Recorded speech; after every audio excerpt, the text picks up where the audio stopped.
What is the best way to meet women when you're over 30? I know it can happen anywhere. Well, I get that question a lot from guys that struggle just meeting people or meeting women. It really has nothing to do with your age. It has everything to do with what your social circle is. Mm. And when you talk to people who are really old and at the end of their life, one of the biggest things that they say is, I wish I would have kept in touch with my close friends. I wish I would have made more of an effort. I wish I would have spent more time with my friends. And they never ever like, I wish I would have spent more time at the office making more money. It's always, I wish, there were people that I was close to when I was younger that I lost touch with. And so that's really important to make the effort as you get older to stay in touch with people that are good for you. So the idea is that you're going to meet people when you're doing things you love and enjoy. You're going to be most attractive and outgoing and friendly when you're involved in an activity that's a lot of fun. And so you really need to lose yourself in your hobbies and your interests, not because you're trying to meet women, but because you're trying to enjoy your life. Because you got to get to a place where you love yourself, you love your life, you love your lifestyle, and you're proud of it.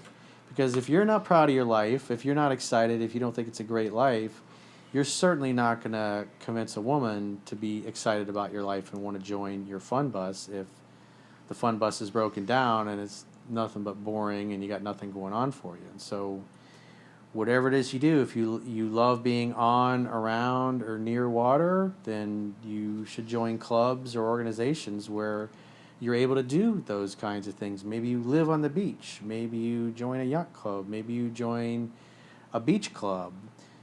Or if you're big into golf, you join a country club or you join several country clubs. You go and you see what the vibe is like at those country clubs. It's like, do you like the golf course? Is it a challenging golf course? Are the members cool? Are they the kind of people that they do social activities, the kind of things that you would enjoy doing? And so no matter where you live, there's all kinds of organizations. I mean, if you're into rock climbing, there are clubs where you can go and do rock climbing, and if you're really into it, when you're there doing that activity, you'll meet other people. I just did an email recently, probably in the past 2 weeks, where a guy was sharing a success story with a girl that he had a breakup, and so he got refocused on the gym and working out and taking care of himself, and he was really into rock climbing.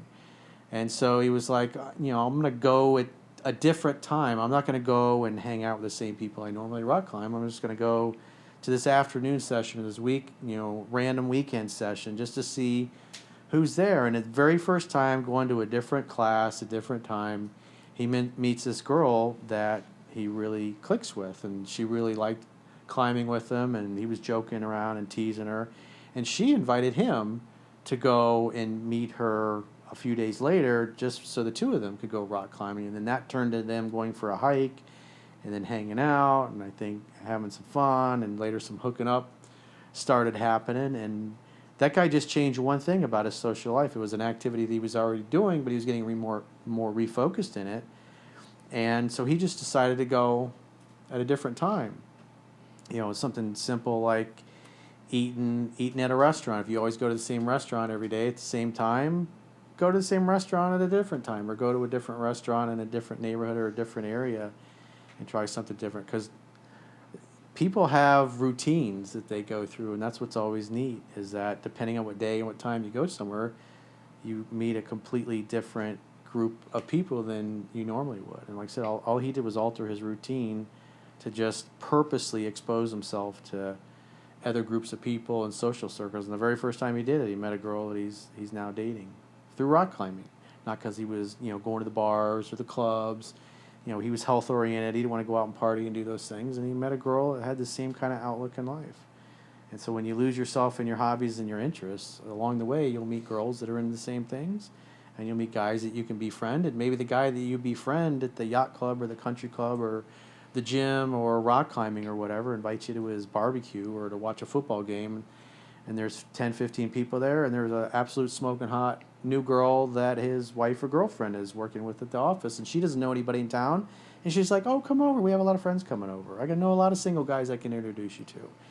And then unbeknownst to you, you're just going to hang out with your new friend, and then there's this girl here, and you start talking, come to find out that you have similar hobbies, similar interests, and it's really easy to talk to them because they like the same things People who like the same things tend to like each other. Like attracts like. You were at a concert, right? You like live music. Yes, I did. And your new boyfriend, you met him at a concert. I did. And it was like a last minute, actually it was Chunky, right? Yeah. Chunky's last minute, hey, there's this concert going on. I got some extra tickets. My sisters can't I go. wish I went. Fuck. And look what happens. Jade's like, I'm down. And she goes and boom, she meets her new boyfriend. Yep. Just because she did something completely out of normal, different routine, went to a concert you probably didn't even know about it, right? No, I knew about it. I just You just didn't have tickets. I didn't have tickets to go, and I was just didn't plan on going. I was just like, whatever. I was like, oh, I forgot about it. This so concert. I was like, then Chunky said, hey, let's go, and then I got lost, and then I was found. It's very serendipitous. Dude, I wish I Yes. went with you guys, but it was super last minute, and I really love alternative music. Yeah, man. it was a great time until I got lost, but then it was good again. And then you were found And then I was by found. Captain Jack Sparrow. Oh my god. You got lost, and then Captain Jack came to the rescue. Yeah. I would say, like, to kind of reiterate on a podcast that we did a while back, and to kind of piggyback what Corey was saying. So when it comes to stuff like that, you got to take it day by day. Every decision you make, every path in life you take, one decision can lead to thousands of other decisions and routes to take. And then once you make a decision out of all those thousands of routes you take, there's going to be 1,000 more. So it's really never ending, but every decision you make really does make a difference on who you meet, who you end up with, just in general people you meet. Cause It's like the really butterfly effect. Yeah. Every action you take and every move you make matters. Yeah. Newton's third law But of they- physics. But the thing is, it takes time. As much as we don't want to hear that, it will take time.